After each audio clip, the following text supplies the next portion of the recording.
Olá pessoal, Shalom a todos, que a paz do Eterno esteja com todos nós. Vamos hoje, agora, estudar mais um pouco da Palavra do Eterno. Hoje é um estudo que vai mesclar um pouco entre a Torá e os escritos Nazarim, entre o Velho e o Novo Testamento. Eu vou fazer algumas indagações e vou pressionar um pouco para que você entenda a que ponto chegou o homem. Lembro de novo que na Idade Média, considerada a Idade das Trevas, nada se aprendeu, nada se criou, o mundo parou e a única coisa que avançou foi a religião pagã. Ou seja, todas elas são, então a única coisa que avançou foi o paganismo. Então eu reservei 3 perguntas que muita gente não consegue responder, porque não tem o conhecimento. Mas elas não são culpadas de não ter o conhecimento. E até são. O fato é que elas foram doutrinadas a não questionar, a não perguntar. E a absorver as respostas, sem que haja as perguntas. Então, se já dão as respostas, inibe a pessoa de questionar, de fazer a pergunta. É assim, isso é isso, acabou, não questiona. É assim e acabou. Então você não tem mais o que questionar, não pode perguntar, porque a resposta já foi dada antes que você perguntasse. As 3 perguntas que podem ser dirigidas diretamente, já que a maioria o são aos cristãos. Primeiro, eles não sabem o que é o mover do Eterno. Segundo, não sabem o que é pecado. Terceiro, não sabem o que significa o sangue do Cordeiro.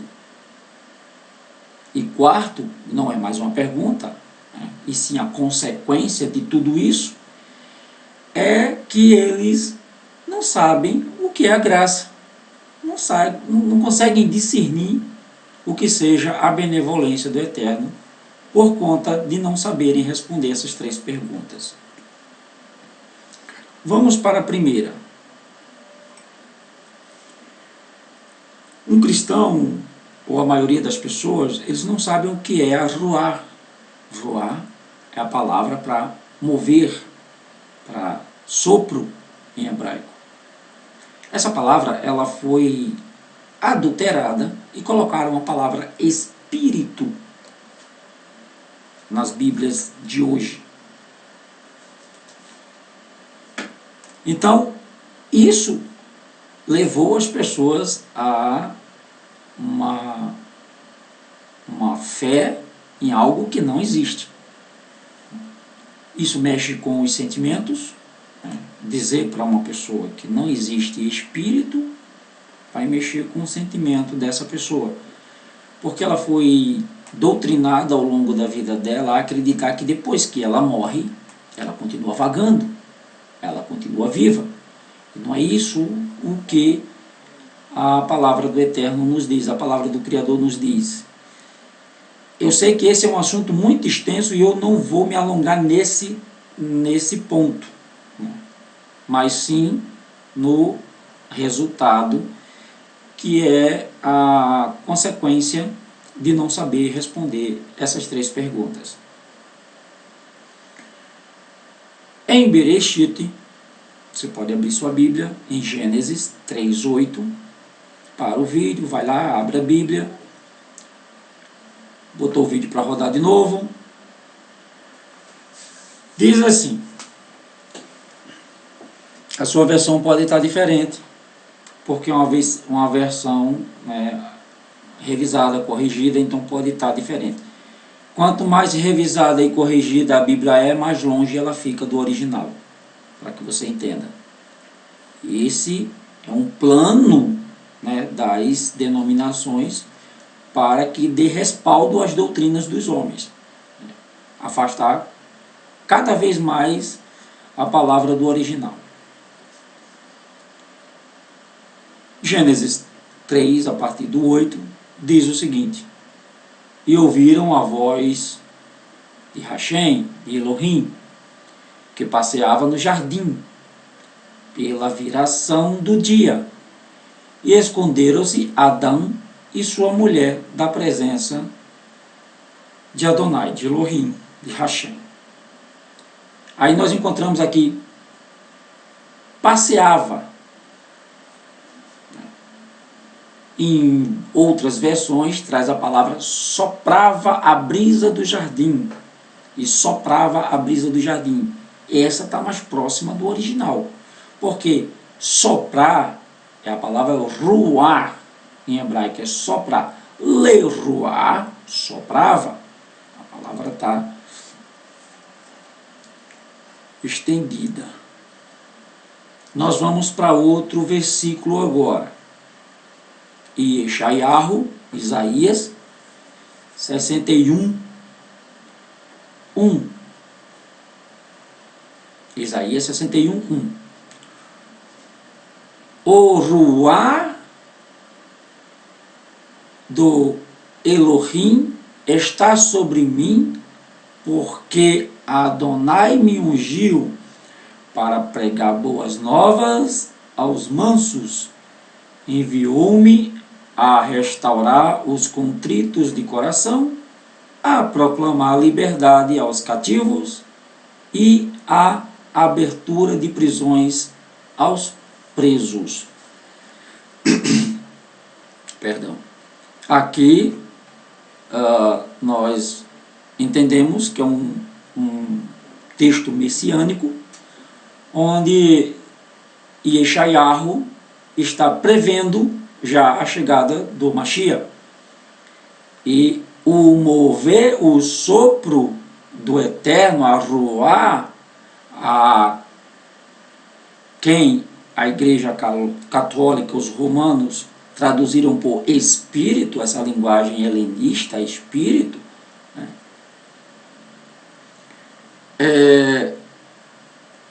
está sobre o Mashiach, está sobre mim e me ungiu, ou seja, ele era o ungido. Várias pessoas eram ungidas, mas existia o ungido que Israel esperava, o ungido. Nós vamos agora para Lucas 4, 16.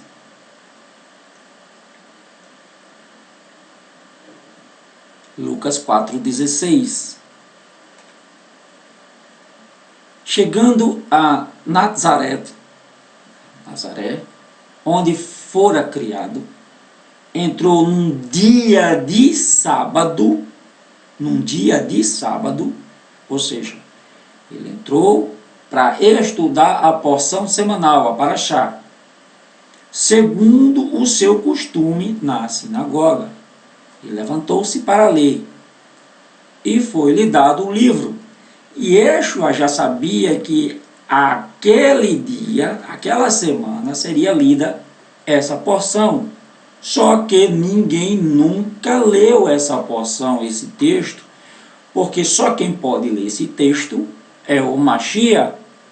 E aí, por isso começou todo o alvoroço, a partir desse dia, por conta dessa leitura que ele fez.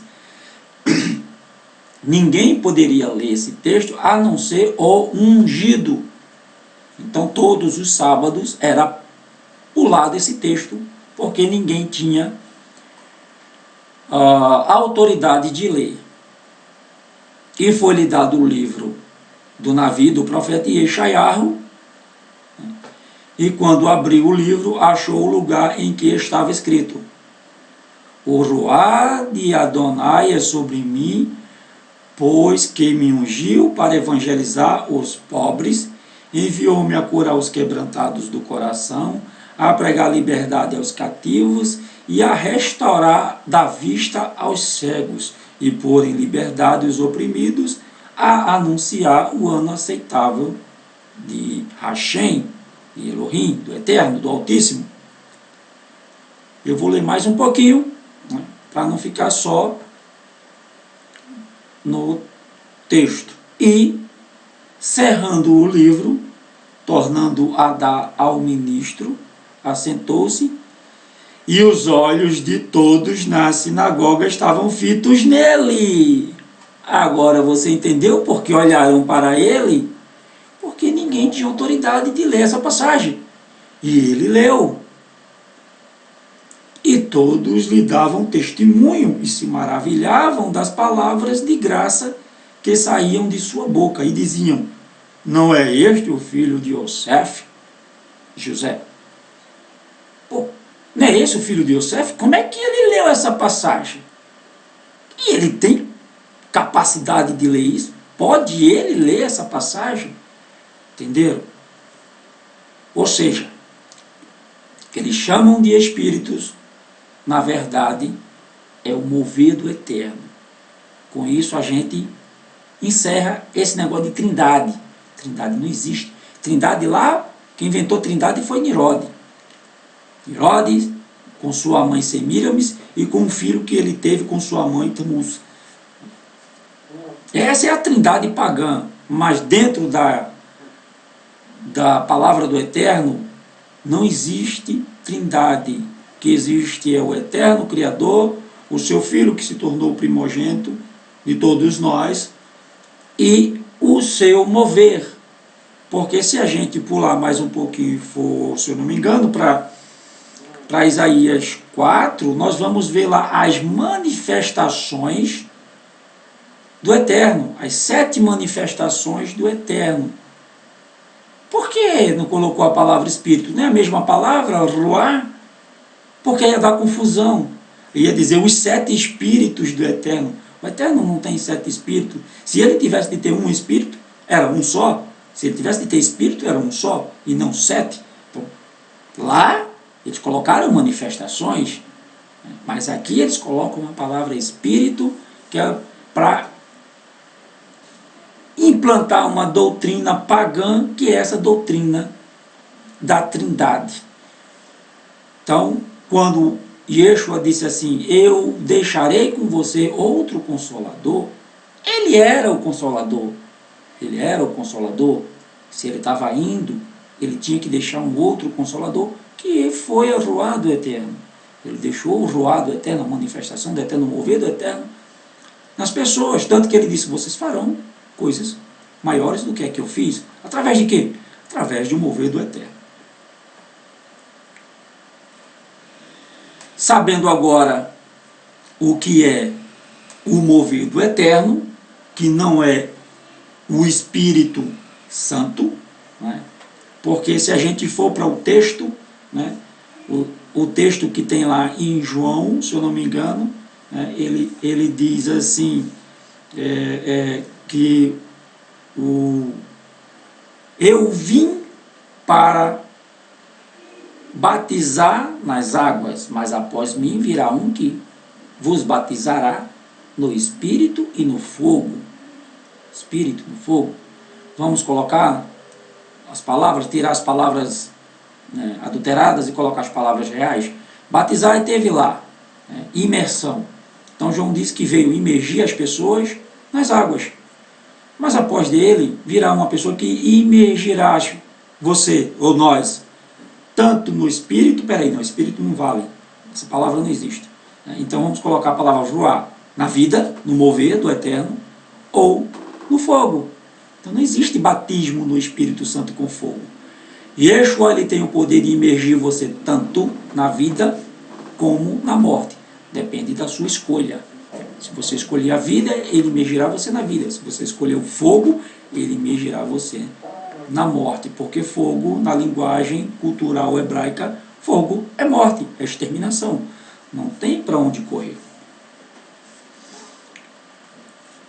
Sabendo agora o que é o mover do Eterno, e não esse misticismo de Espírito Santo, que eu não sei de onde veio. Quem quiser falar suas línguas que falem, não vou entrar no mérito, mas isso não é mover do Eterno, porque não tem texto que justifique isso que acontece nos templos por aí. Vamos para a segunda pergunta. Não sabem o que é pecado. Pecado para o crente evangélico, para o católico, ou sei lá o que, para o povo em geral, né, até a população que não segue nenhuma religião, eles acham que pecado é tomar um copo de cerveja, pecado é roubar, matar, por aí vai, né? Mas existe coisas mais além do que isso. O pecado é cortar cabelo, é usar um brinco, é usar uma calça, né? Desde que não seja tão escandalosa, né? Pecado é esse tipo de coisa. Mas por que pecado é isso? Porque nas Bíblias de hoje, eles mudaram o texto. Eles tiraram as palavras e colocaram outras palavras. Eles colocaram a palavra iniquidade. Iniquidade. Eu estou aqui com a Bíblia de Jerusalém, que é uma Bíblia católica, que não é tão adulterada como as Bíblias evangélicas.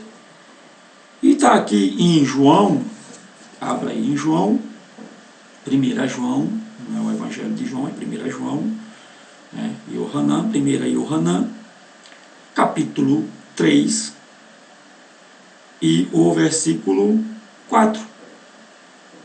Isso é escrito na Tzarim, isso aqui não é Torá, depois a gente vai para a Torá. Isso aqui é escrito na Tzarim, isso aqui é depois que Yeshua morreu.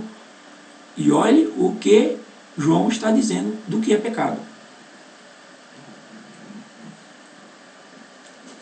Ele diz o seguinte, vamos lá, a página passou aqui, pronto. Todo o que comete pecado, comete também a iniquidade. Iniquidade? Porque o pecado é a iniquidade. Mas o que é iniquidade? Qualquer coisa pode ser iniquidade. É por isso que eles colocaram essa palavra ali. Porque qualquer ato, o líder religioso pode chegar para você e dizer, isso é iniquidade. Cortar o cabelo, irmão, é iniquidade. Iniquidade. Que é isso, irmão? Tomar um copo de cerveja é iniquidade. Eu não estou fazendo apologia à bebida alcoólica aqui não, tá? Porque Yeshua tomava vinho e vinho embriaga. Tanto que Paulo advertiu, ó, é melhor se embriagar com a rua do Eterno, né? Se derramar de frente, né, da rua do Eterno, que chamam de Espírito, do que com bebida alcoólica. Mas vamos ver qual é a palavra que está no original. Yohanan 3.1. Eu vou começar do 3.1 para que a gente entenda o texto e saiba do que Yohanan está falando. Vede quão grande Ahavá, amor, nos tem concedido o Pai, que fôssemos chamados filhos de Elohim. Por isso o mundo não nos conhece, porque não o conhece a Ele. Amados, agora somos filhos do Elohim, e ainda não é manifestado o que havemos de ser. Mas sabemos que quando Ele se manifestar, seremos semelhante a Ele. Essa foi a promessa, né? Porque assim como é, o veremos. E aí é o versículo 3. E qualquer que nele tem esta esperança, purifica-se a si mesmo, como também ele é puro. Versículo 4. Qualquer que comete pecado, transgride a Torá, a lei, que eles chamam de lei. Só que essa palavra lei é uma tradução deturpada. Torá significa instrução, mandamento. e não lei. O Eterno ele entregou a Moisés instruções. Se você não segue essas instruções, você peca. Está lá na Torá. E João está aqui dizendo a mesma coisa. Ou seja, a Torá continua valendo. Não ficou velha não, não foi jogada fora não. Pelo menos pelos discípulos de Yeshua não foi jogada fora. Foi jogada fora pelos homens, depois do concílios, né? Depois do cristianismo ser criado por Constantino. Porque o pecado é a transgressão da Torá. Eu vou ler o versículo todo agora de novo. Qualquer que comete pecado transgride a lei, ou seja, transgride a Torá, porque o pecado é a transgressão da Torá. Transgressão é o quê? É você não cumprir, é você fazer o contrário, é você rejeitar. 5. E bem sabeis que ele se manifestou para tirar os nossos pecados, e nele não há pecado. Qualquer que permanece nele não peca. Qualquer que peca não o viu nem o conheceu. Filhinhos, ninguém vos engane. Quem pratica a justiça é justo, assim como ele é justo. Quem comete o pecado é do acusador, é do Hassatã, porque o acusador peca desde o princípio. Para isto o Filho de Elohim se manifestou, para desfazer as obras do Hassatã, do acusador. Aqui a gente tem mais um entendimento que eu vou puxar essa pontinha para explicar para você. Dizem que o Hassatã, o diabo, Satanás, Lúcifer, seja lá qual nome você queira dar a ele, mas aqui o nome é o acusador das nossas almas, é o Hassatã, o acusador. Ele se rebelou contra o Eterno. Isso é a maior mentira que a religião inventou, pois João está dizendo aqui, desde o princípio, ou seja, desde que ele foi formado, que ele é mentiroso. Yeshua diz a mesma coisa, Hassatã mente desde o princípio, ele é o pai da mentira. Ele é mentiroso desde o princípio. Ou seja, ele não era bonzinho e ficou mal. Não, ele foi formado com esse propósito. Então ele é acusador das nossas almas. E não adversário do Eterno, porque o Eterno não tem adversário. O Hassatã, ele serve ao Eterno, aos propósitos do Eterno. Trocando em miúdos, né? Se você pegar o texto em hebraico e levar para o Google, né? O que é que o Google Tradutor vai dizer? Todo o pecado é crime na Torá. E o pecado é um crime na Torá. É isso aí. Sabendo agora o que é pecado, né? Que não é essas coisas que os homens inventam, ou seja, quer saber o que é pecado? Vai lá para a Torá. Eu ia trazer o texto, mas se eu trouxesse o texto que era pecado, ia ficar muito longo, né? Talvez eu faça um segundo vídeo, né, trazendo mais uns complementos sobre esse assunto. Creio que eu irei fazer sim. E agora a terceira pergunta, não sabem se o sangue é o pacto ou é o selo. Essa parte é mais extensa. Nós agora vamos nos reportar a Torá, né, que eles chamam de Velho Testamento. Nós vamos lá para Shemot. Então, o sangue é o pacto ou é o selo?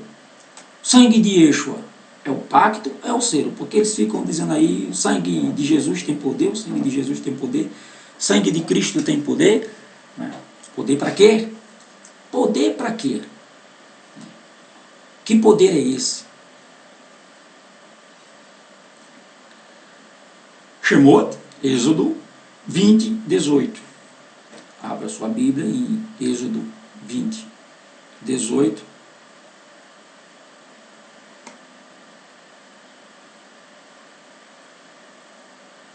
E eu vou ler a partir do versículo 1, tá?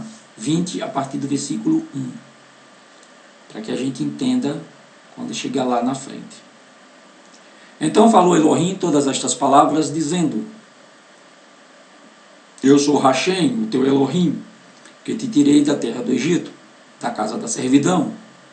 Não terás outros Elohás, outros ídolos diante de mim. Não farás para ti imagem de escultura, nem alguma semelhança do que há em cima nos céus, nem embaixo da terra.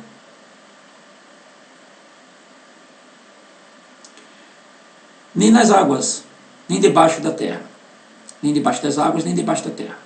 Não te encurvarás a elas, nem as servirás, porque eu, o Elohim, teu Adonai, teu Elohim, sou Elohim, Kená, zeloso, que exige devoção exclusiva, que visito a iniquidade dos pais, dos filhos, até a terceira e quarta geração, daqueles que me odeiam. Entenda. Não quer dizer que uma família tem um pai que odeia a Elohim. Se o filho continuar odiando, e o seu neto e o seu bisneto, ele visita até a quarta geração. Mas se o seu filho se arrepender, acabou ali. O filho não vai pagar pelo pai.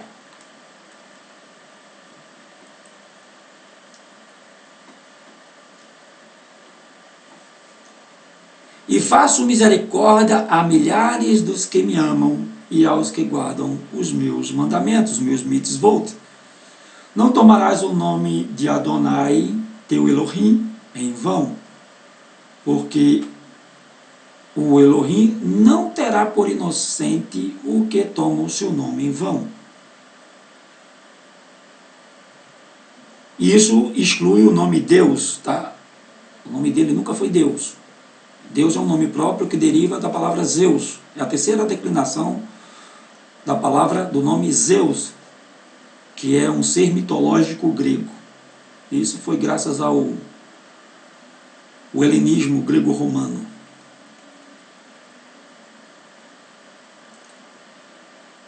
Lembra-te do dia de Shabat, para o santificar. 6 dias trabalharás e farás toda a tua obra, mas o 7º dia é o Shabat, de Adonai, teu Elohim. Não farás nenhuma obra, nem tu, nem teu filho, nem tua filha, nem o teu servo, nem tua serva, nem o teu animal, nem o teu estrangeiro que está dentro das tuas portas. Ou seja, se você é dono de uma empresa e você guarda o Shabat e os teus servos trabalham, você não está guardando o Shabat, porque aqui está bem claro. E é uma ordenança, é um lembrete que ninguém faz. Está aqui. Todos eles até acham legais, né? Não rouba, não mata, mas quando chega no sábado, porque o sábado é o dia que mais o comércio fatura, né? Porque em 6 dias fez Adonai os céus e a terra, o mar e tudo que neles há, e no 7º dia descansou. Shabat Shalom, é o Shabat de paz. Por que as religiões não guardam o Shabat? Porque o Shabat é um testemunho da criação. Portanto, abençoou Yeshua o dia de sábado e o santificou. Honra o teu pai e a tua mãe para que se prolongue os teus dias na terra, que Yeshua, teu Elohim, te dá. Esse é um mandamento também que a juventude de hoje esqueceu. Mas por que esqueceu? Porque os pais também esqueceram. Que a gente vê de jovens sendo mortos, sendo ceifados. Né? Mãe, vou para tal lugar, mãe, vou estudar na casa da minha amiga. E aí vai para a balada. Vai para a balada, sai com quem não conhece, desaparece, depois aparece morta. Casos inúmeros acontecem, né? Amanhece morto. Por quê? Não honrou pai e mãe. Não honra pai e mãe. O texto é bem claro. Honra teu pai e tua mãe para que se prolongue os dias da tua vida aqui na terra. Se você não honra, se você não obedece, você cai nesse texto. Escutou, jovem? Não minta para seu pai, não minta para sua mãe. Não caia no conto de fada de achar que a verdade dói. Não, a verdade liberta. Quem dói é a mentira. A mentira é quem dói. A perca do filho, Quem é que vai sentir a dor? O pai e a mãe. A mentira dói. Entendeu? Trocam os valores. Então esqueça esse ditado. A verdade liberta. A mentira aprisiona.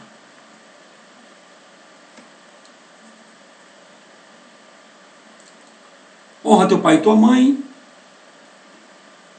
para que se prolongue os teus dias na terra, que Adonai teu Elohim te dá. Não matarás, não adulterarás, não furtarás. Adulterar não é só atrair a mulher não, tá? Adulterar é colocar água na gasolina, né? É balança enganosa, aí você ter o peso de um quilo, mas aquele peso não dá 1 quilo, você adulterou, você fez um furo e depois tampou e o peso está oco, né? Balança enganosa, o Eterno não gosta, né? Ele abomina a balança enganosa. Não furtarás, não dirás falso testemunho contra o teu próximo. O que mais a gente vê hoje é a Lashon Hará, a língua maldita. A mentira prevalece por benefícios materiais. O que mais a gente vê é gente levantando falso contra outro, falando um do outro. Ó, se alguém chegar para você para falar da vida de alguém, corte na hora. Porque quando você dá ouvido, você também já está cometendo a Lashon Hará. Né? Corte na hora. Ah, eu não quero saber não. Tá? Isso aí eu não quero saber, eu estou fora disso aí. Mas o que é pecado não é falar mal, não é mentir, né?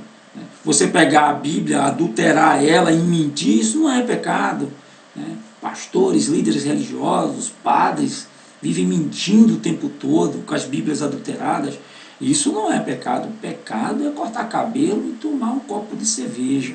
Isso é pecado para eles, né? Então não dirás falso testemunho contra teu próximo. Não cobiçarás a casa do teu próximo, não cobiçarás a mulher do teu próximo, nem o seu servo, nem a sua serva, nem o seu boi, nem o seu jumento, nem coisa alguma do teu próximo. E todo o povo viu os trovões e os relâmpagos e o sonido da buzina, e o monte fumegava. E o povo, vendo isto, retirou-se e pôs-se de longe. O povo não aguentou, né?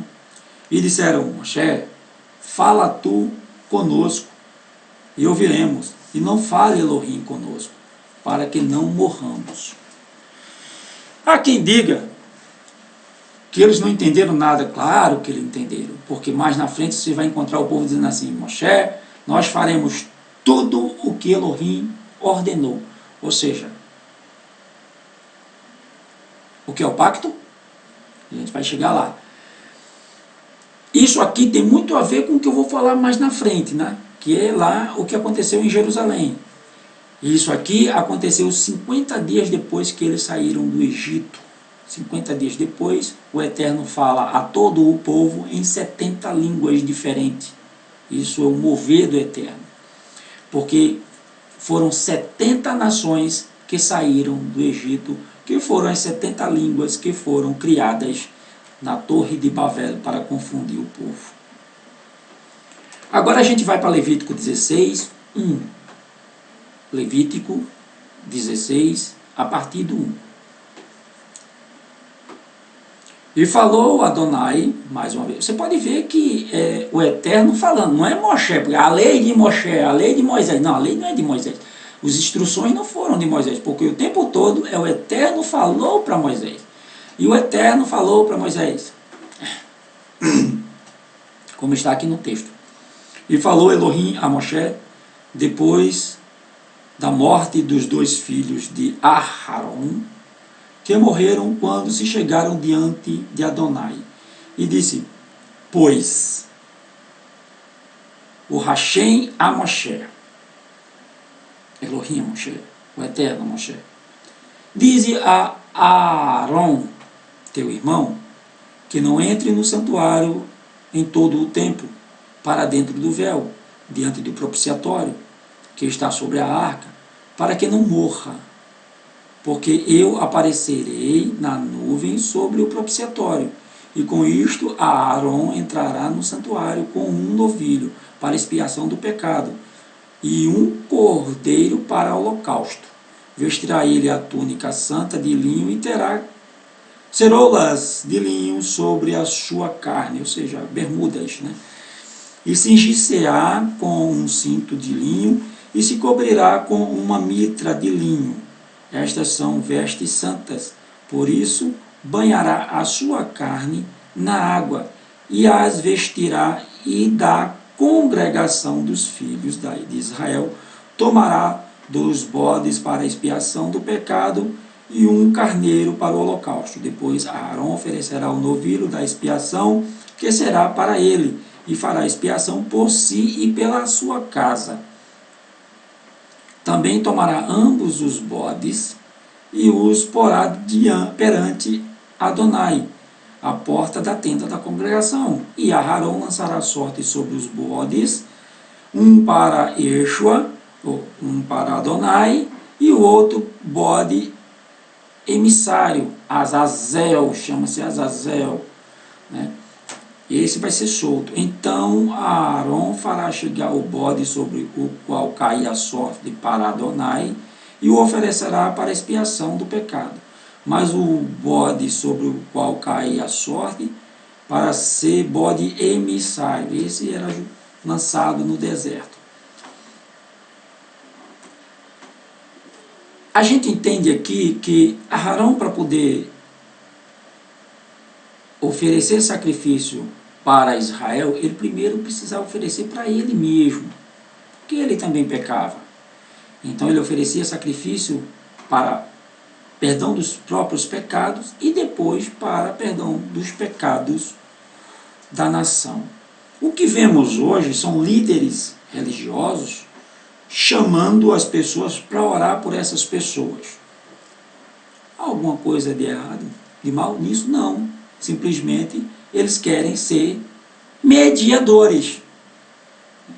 Se o sangue de Yeshua limpa os pecados dele e os meus, por que eu preciso da oração dele? Não, eu posso orar por mim mesmo. Se você está fazendo isso, você é um aleijado, né, da presença do Eterno. Entenda, né, que ele disse, entra no teu quarto e sozinho tu fala com o Eterno e ele te ouve. Não preciso mais de mediador. Esses homens se acham mediadores. Eu não preciso deles para chegar para o mover do Eterno a habitar em mim. Então pare de ser enganado. Eu vou falar bem taxativo para que as pessoas entendam o que é a enganação da religião no mundo hoje. Eu não tenho compromisso com religião nenhuma. Eu não sigo religião nenhuma. Eu sigo a Torá e os ensinamentos de Yeshua, que é a Torá também.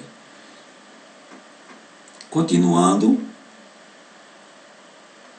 versículo 10, mas o bode sobre que cair a sorte para ser bode emissário, apresentar-se-á vivo perante Adonai, a fim de enviá-lo ao deserto, como bode emissário.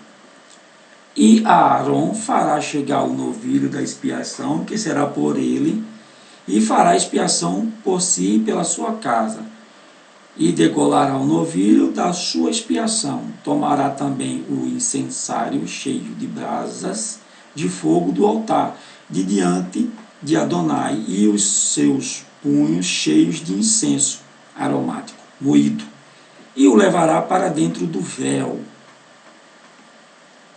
E porá o incenso sobre o fogo perante Adonai, e a nuvem do incenso cobrirá o propiciatório, que está sobre o testemunho, para que não morra.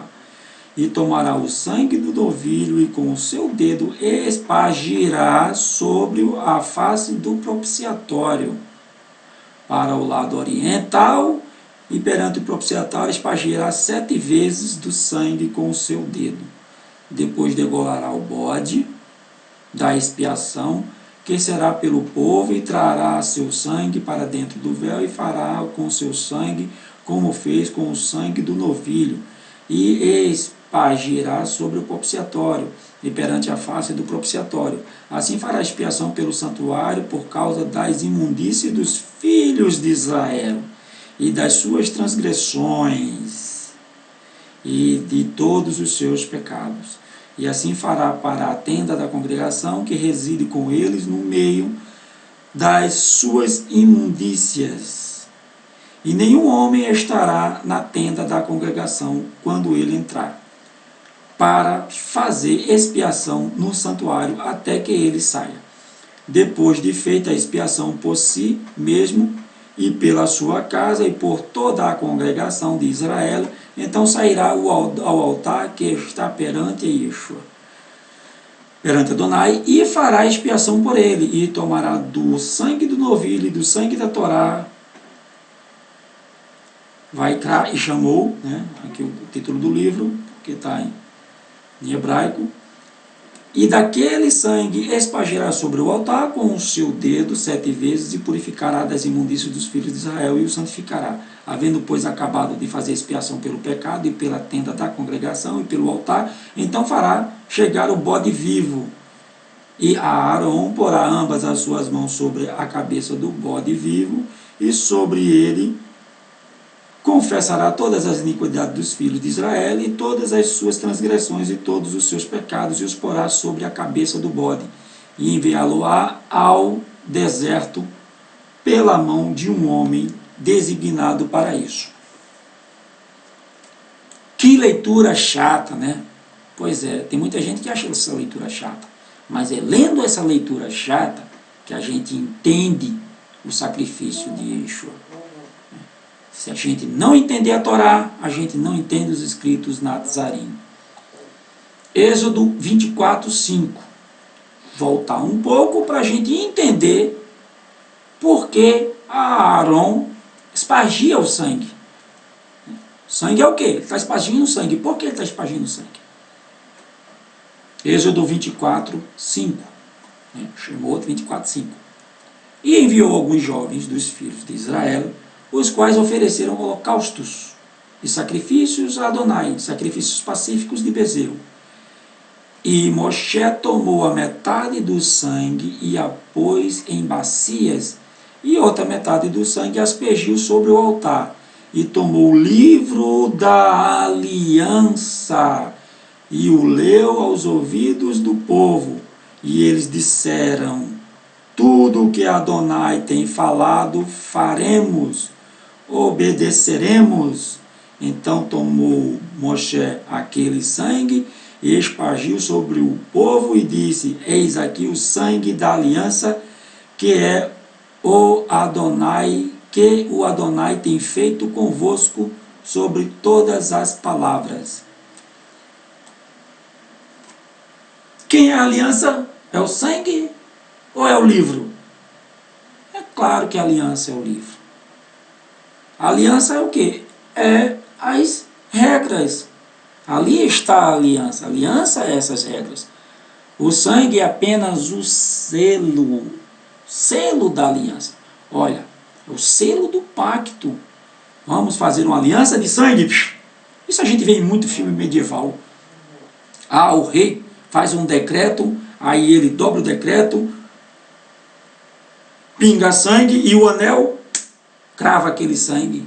Ou seja, é o selo, o sangue serve para selar o pacto, serve para selar o testemunho, a aliança, o pacto, testemunho, a aliança, o pacto, seja lá como você queira falar. O pacto foi feito no monte e o sangue foi para selar esse pacto.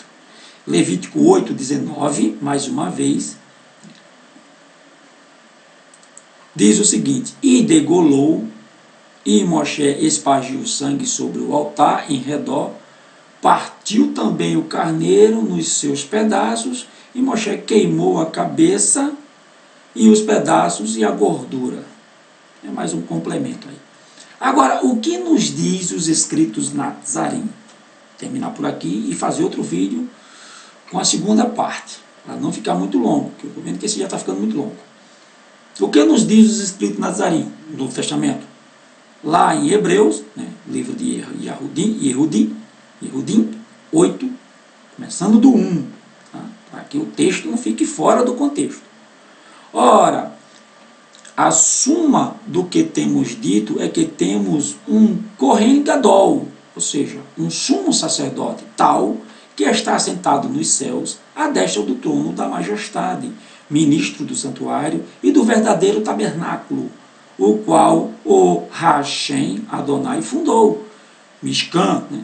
e não o homem, porque todo o Kohen Gadol é constituído para oferecer dons. Aí esse Kohen Gadol, esse sacerdote aqui, são os da terra, que ele está falando aqui. São para oferecer dons e sacrifícios. Por isso era necessário que também tivesse alguma coisa que oferecer. Ora, se ele estivesse na terra, nem tampouco Kohen seria, havendo ainda Kohéns que oferecessem dons segundo a Torá. Ou seja, ele está dizendo que se Yeshua ainda estivesse na terra, nem sacerdote ele seria, já que existiam os sacerdotes lá para oferecer sacrifícios, porque eles eram destinados, tinham uma escala, cada sábado era um, os quais servem de exemplo à sombra das coisas celestiais, como Moshe divinamente foi avisado, estando já para acabar o tabernáculo, o Mishkan, porque foi dito, olha, faze tudo conforme o modelo que no monte se te mostrou, mas agora alcançou ele ministério tanto mais excelente, quanto é mediador de uma melhor aliança. Mudou a aliança? Não, a aliança é a mesma, não é outra aliança, a aliança continua a mesma, ela vai ser renovada, de uma melhor elaboração, que está confirmada em melhores promessas. Porque se aquela primeira fora irrepreensível, nunca se teria buscado lugar para a segunda. Por quê? Porque aquela era só sombra das coisas futuras. Né?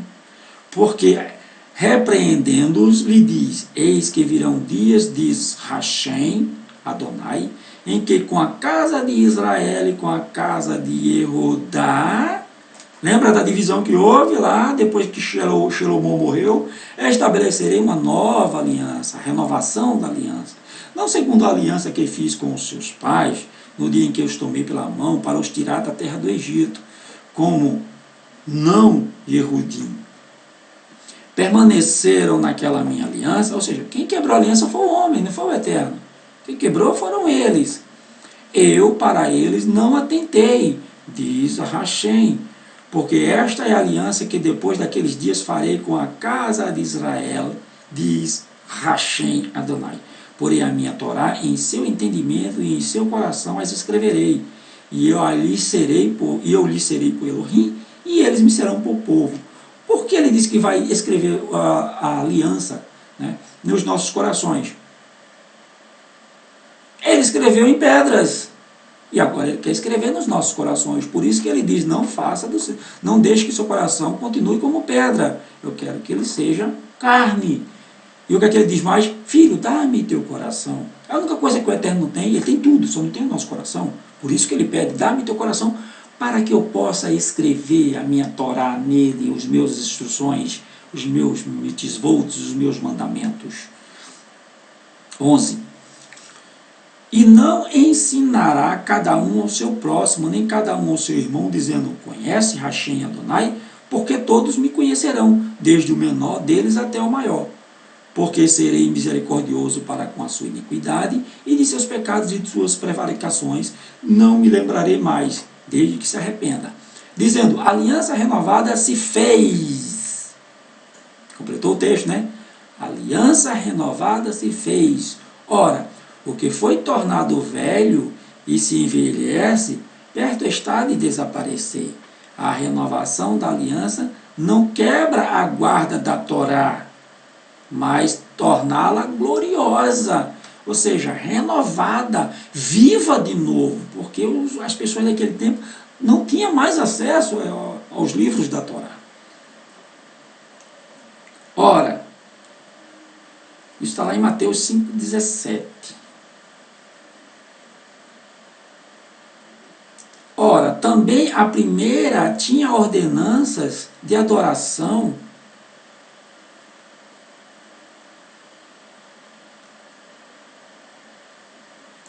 ao Eterno e um santuário terrestre, porque um tabernáculo estava preparado. O primeiro que havia o candelabro, o menorá, e o incensário, o ouro e a mesa, e os pães de apropriação, e é o que se chama de santuário.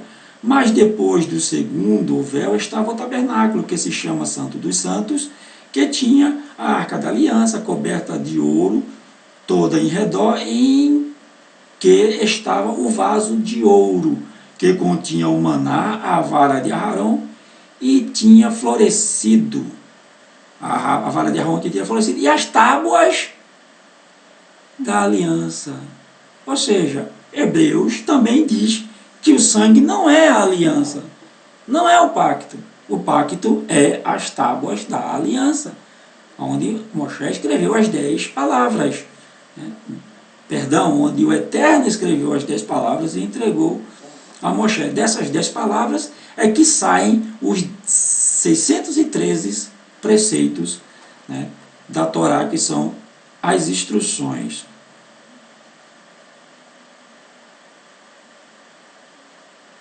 E sobre a arca, os querubins da glória, que faziam sombra de um propiciatório, das quais coisas não falaremos agora particularmente.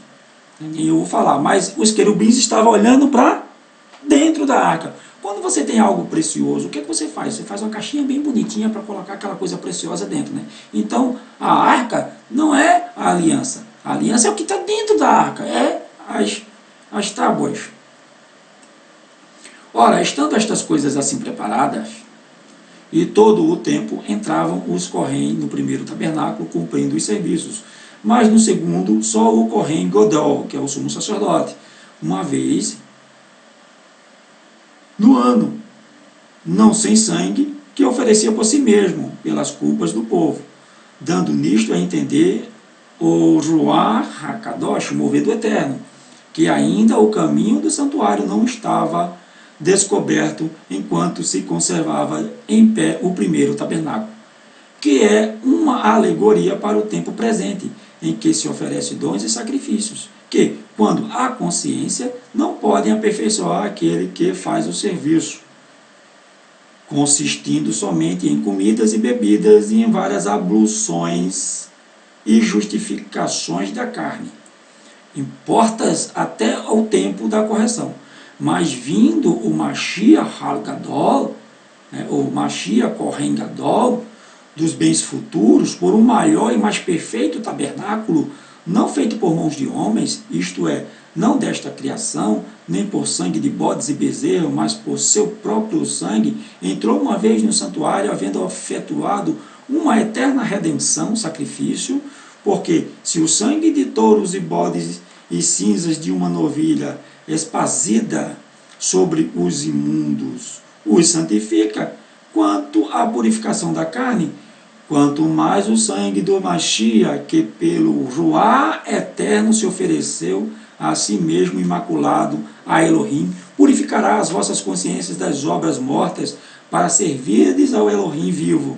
E por isso é mediador de uma renovação da aliança, de uma aliança renovada, para que, intervindo a morte, para a remissão das transgressões que havia debaixo da primeira aliança, os chamados recebem a promessa da herança eterna, porque onde há testamento é necessário que intervenha a morte do testador, porque um testamento tem força onde houver morte, ou terá ele algum valor enquanto o testador vive, né?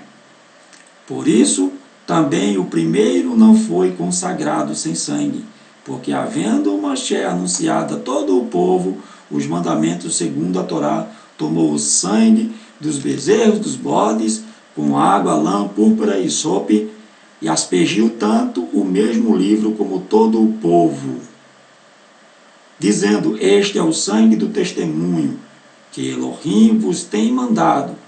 Semelhantemente espargiu com sangue o tabernáculo e todos os vasos do ministério.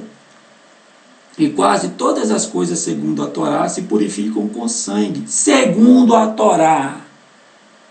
E sem derramamento de sangue não há remissão. Ou seja, Yeshua cumpriu a Torá, planificou ela, deixou ela mais acessível a todos nós.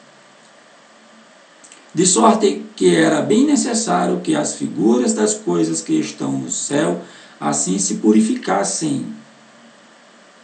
Mas as próprias coisas celestiais, com sacrifícios melhores do que estes, porque o Mashiach não entrou num santuário feito por mãos, figura do verdadeiro, porém no mesmo céu. para agora comparecer por nós perante a face de Elohim, nem também para si mesmo se oferecer muitas vezes, como o Kohen Gadol, os sacerdotes faziam. Cada ano entra no santuário com sangue alheio.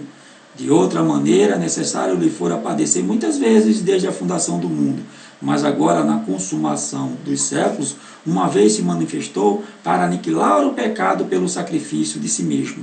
E, como aos homens está ordenado morrerem uma vez, vindo depois disso o juízo, assim também o Mashiach, oferecendo-se uma vez para tirar os pecados de muitos, aparecerá segunda vez sem pecado aos que o esperarem para a salvação.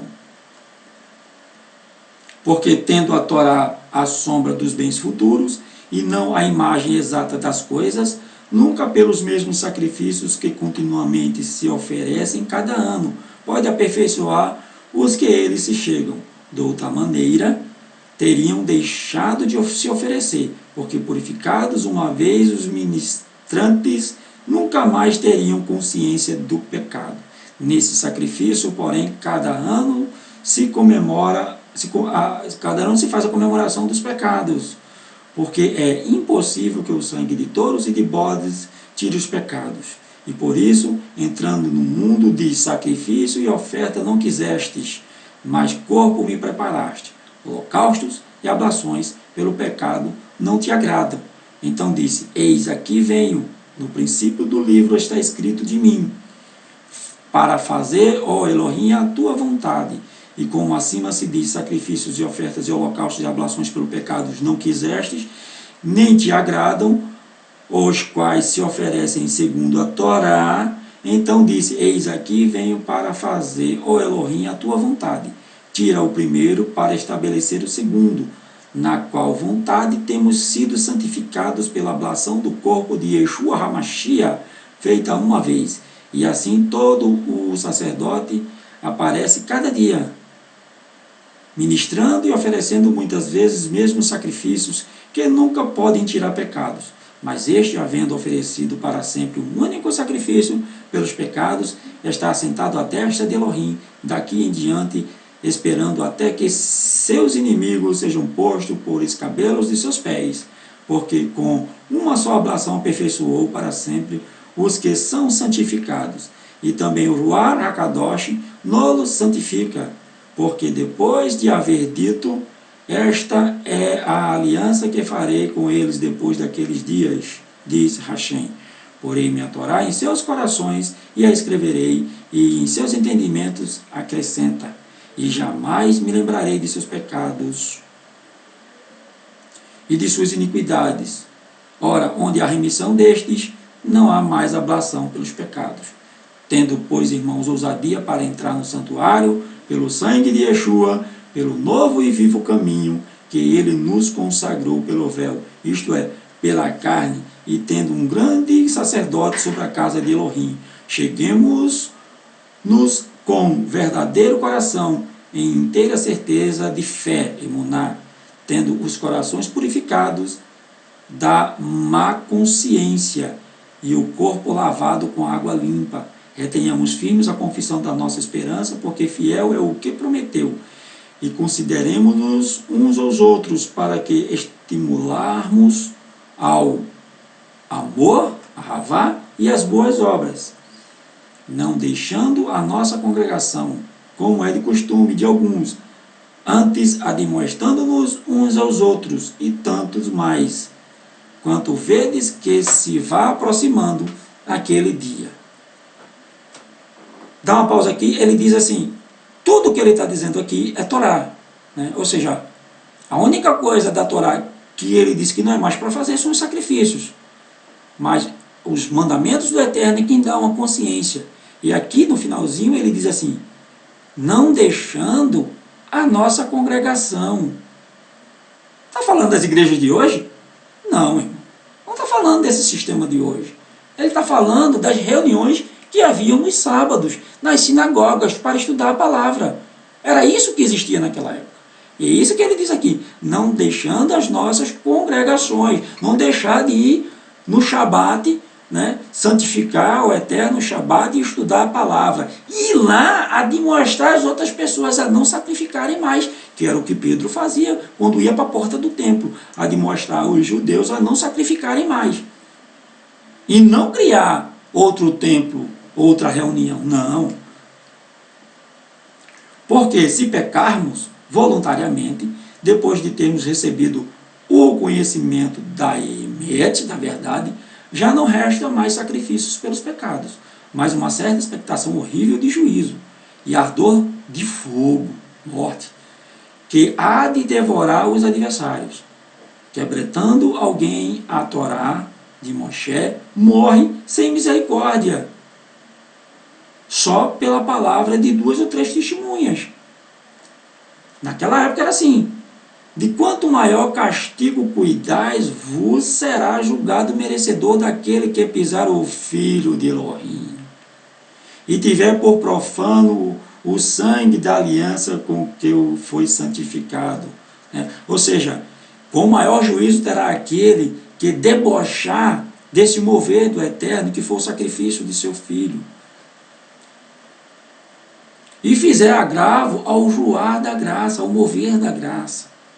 E porque bem conhecemos aquele que disse: minha é a vingança, eu darei a recompensa, diz Hashem Adonai.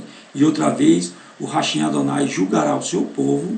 Horrenda coisa é cair nas mãos de Elohim, do Elohim vivo.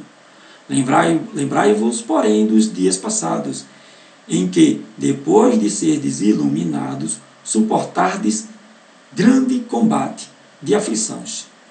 Em parte fostes feitos espetáculos com vitupérios e tribulações, e em parte fostes participantes com os que assim foram tratados. Porque também vos compadecestes das minhas prisões, e com alegria permitistes o roubo dos vossos bens, sabendo que em vós mesmos tende nos céus uma promessa melhor e permanente. Ele não está falando de morada no céu, não. A promessa é Yeshua que está no céu. Ele não está falando de morada aqui no céu, não. A gente tem uma promessa no céu, que é Yeshua que está no céu. Tá? Não tem nada de morada aqui. Não rejeiteis, pois, a vossa confiança, que tendes grande e avultado galardão, porque necessitais de paciência, para que depois de haverdes feito a vontade de Elohim, possais alcançar a promessa. Porque ainda um pouquinho de tempo, e o que há de vir virá, e não tardará, mas o justo viverá da emuná, da fé. E se ele recuar, a minha alma, a minha nefesh, não tem prazer nele. Nós, porém, não somos daqueles que se retiram para a perdição, mas daqueles que creem para a conservação da alma. Você viu que não aparece a palavra espírito? Não aparece, porque espírito não existe. É só alma, carne e alma. Só carne e nefesh. Eu vou parar aqui. No segundo vídeo, na parte 2, eu vou falar sobre a consequência de não entenderem a graça e a benevolência. Ou seja, como eles não entendem tudo isso que eu já falei, a consequência, é que eles não entendem a benevolência do Eterno. Como é que ela funciona? Tá bom? Até mais, até o próximo vídeo. Shalom a todos. Amém. Elohim Meler Neiman. Elohim é rei fiel. Até o próximo.